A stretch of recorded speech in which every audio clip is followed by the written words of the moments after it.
Sri Krishna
पिता मेरे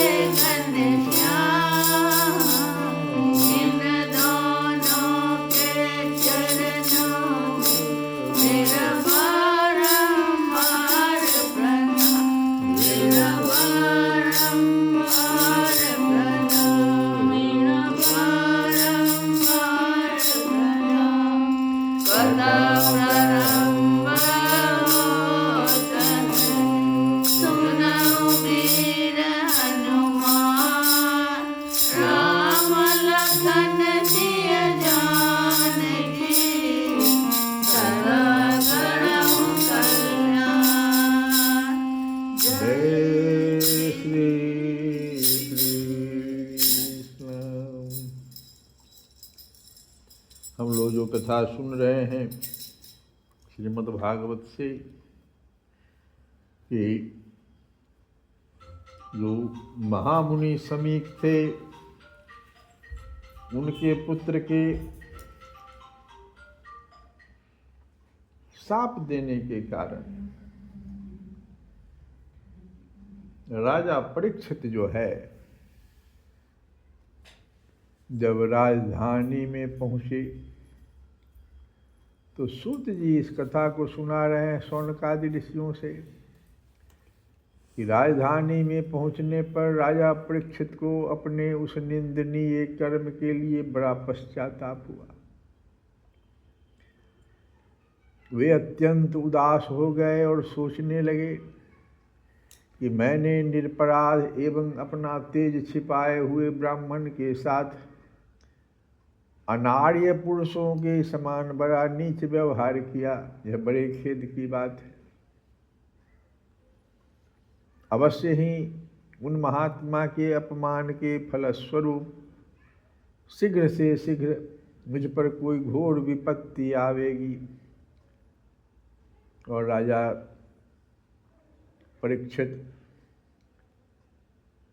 फिर कहते अपने मन से ही कि मैं भी ऐसा ही चाहता हूँ, क्योंकि उससे मेरे पाप का प्रायश्चित हो जाएगा और फिर कभी मैं ऐसा काम करने का दुस्साहस नहीं करूँगा।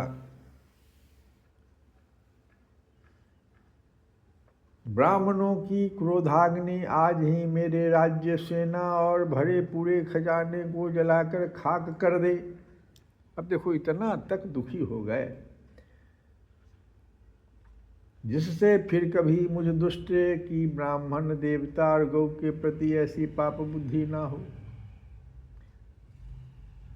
इस प्रकार से राजा परीक्षित चिंता कर ही रहे थे कि उन्हें तब किसी ने आके कहा बताया कि आपको तो ऋषि कुमार ने शाप दे दिया है कि आपको आज से 7वें दिन तक्षक आकर के डस लेगा। उन्हें वह धधकती हुई आग के समान तक्षक का डसना बहुत भला मालूम हुआ। उन्होंने सोचा कि बहुत दिनों से मैं संसार में आसक्त हो रहा था, अब मुझे शीघ्र वैराग्य होने का कारण प्राप्त हो गया। वे इस लोक और परलोक के भोगों को तो पहले से ही तुच्छ और त्याज्य समझते थे। अब उनका स्वरूपतः त्याग करके भगवान श्री कृष्ण के चरण कमलों की सेवा को ही सर्वोपरि मानकर आमरण अनशन व्रत लेकर वे गंगा तट पर बैठ गए। जैसे उन्हें मालूम हो गया तो उन्हें वैराग्य होने का, संसार से अनासक्त होने का ये जो इच्छा, प्रबल इच्छा जग गया और वे गंगा तट पर चले आए। आकर के आमरण अनशन का व्रत ले लिया उन्होंने कि इस आमरण अनशन व्रत के द्वारा भगवान श्री कृष्ण के चरण कमलों की सेवा का ही एक मुझे मौका मिलेगा। गंगा जी का जल भगवान श्री कृष्ण के चरण कमलों का वह पराग लेकर प्रवाहित होता है, इसलिए गंगा तट पर चले आए। और ये जो गंगा जल प्रवाहित होता है वो श्रीमती तुलसी की गंध से मिश्रित है। यही कारण है कि वे लोकपालों के सहित ऊपर नीचे के समस्त लोगों को पवित्र करती है। कौन ऐसा मरणासन्न पुरुष होगा जो उसका सेवन न करेगा। इस प्रकार गंगा जी के तट पर आमरण अनशन का निश्चय करके उन्होंने समस्त आसक्तियों का परित्याग कर दिया और वे मुनियों का व्रत स्वीकार करके अनन्य भाव से श्री कृष्ण के चरण कमलों का ध्यान करने लगे।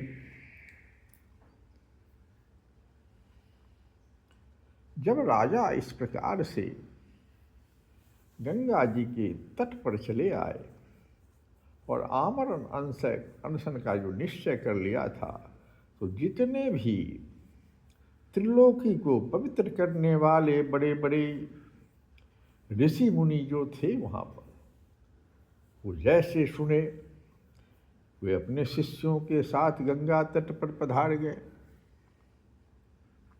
कि भाई राजा वहाँ चले गए हैं।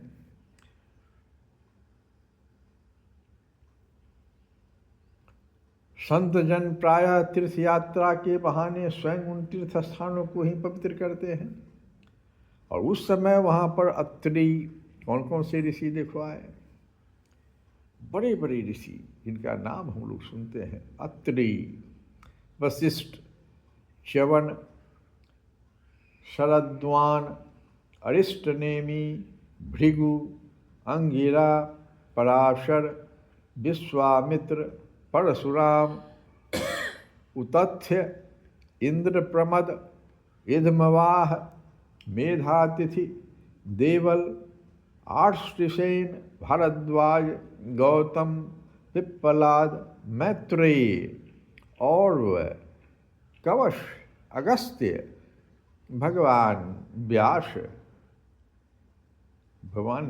भी आ गए, नारद तथा इनके अतिरिक्त और भी कई श्रेष्ठ देवर्षि, ब्रह्मर्षि तथा अरुणादि राजर्षियों वयों का शुभागमन हो गया वहाँ पर। इस प्रकार विभिन्न गोत्रों के मुख्य मुख्य ऋषियों को एकत्र देखकर अब राजा बड़ा आश्चर्यचकित हो गए और उन्होंने सबका यथा योग्य सत्कार किया और उनके चरणों पर सिर रखकर वंदना किया। राजा जब देखे कि ऐसे बड़े बड़े ऋषि लोग मेरे पास आए हैं,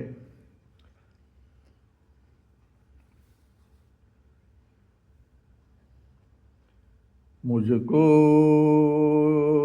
तेरा सहारा सदा चाहिए, मुझको तेरा सहारा सदा चाहिए, आसरा इस जहाँ का मिले ना मिले, आसरा इस जहाँ का मिले ना मिले, मुझको तेरा सहारा सदा चाहिए, मुझको तेरा सहारा सदा चाहिए। चांद तारे गगन में दिखे ना दिखे, चांद तारे गगन में दिखे ना दिखे, मुझको तेरा नजारा सदा चाहिए, मुझको तेरा नजारा सदा चाहिए।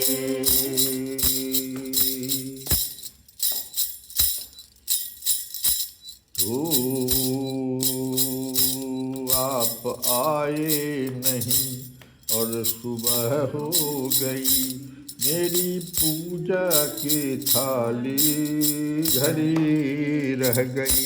इतना भाव मर गया परीक्षित, बहुत भाव मर गया। प्रज्ञान भी हो गया, ध्यान भी हो गया,